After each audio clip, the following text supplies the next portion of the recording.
Alors, nouvelle série de vidéos consacrée à la clôture de l'exercice, des journaux et aux opérations de fin d'exercice. Donc, ces opérations vont se dérouler dans un ordre précis qui n'est pas permutable. Nous allons d'abord imprimer les états de fin d'exercice, bilan, compte de résultat, puis créer un nouvel exercice, l'exercice N+1, et enfin clôturer les journaux et clôturer l'exercice en cours. Donc, la première étape de ces traitements est l'impression des états de fin d'exercice.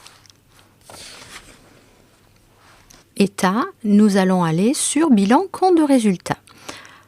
Alors, il est bien évident que nous n'avons pas passé d'écriture d'inventaire dans cette simulation, puisque nous n'avons passé des écritures que pour début janvier, mais ces écritures-là devront avoir été effectuées.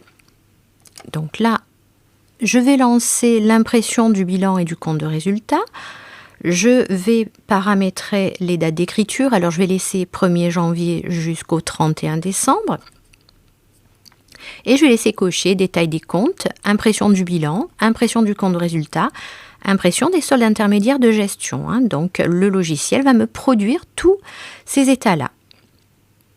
Je vais valider.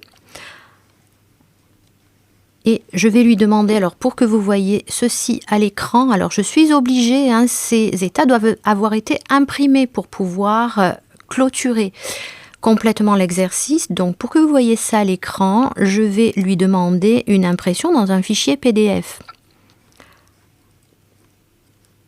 Voilà, et on va lui demander, voilà, dans ce format-là. Allez, je vais lancer l'impression. Donc là, je vais mettre ceci dans un répertoire que j'ai appelé clôture. Voilà, le logiciel sauvegarde donc les fichiers que nous allons aller voir.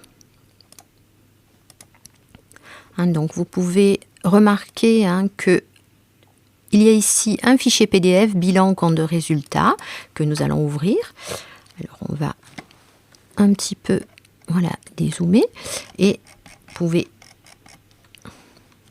vous apercevoir qu'il s'agit d'un bilan simplifié.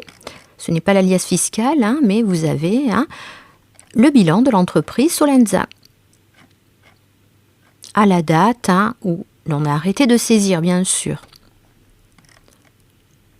Le passif du bilan avec le capital, le résultat, donc à la date du 5 janvier,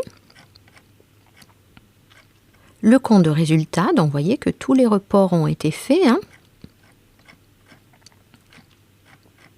les soldes intermédiaires de gestion, donc voilà nos états de fin d'exercice, donc au format PDF. Vous pouvez bien sûr en lancer l'impression.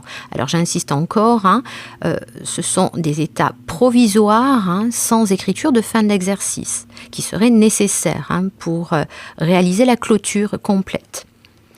Donc là, je ne vous montre qu'une clôture technique sur le logiciel Sage.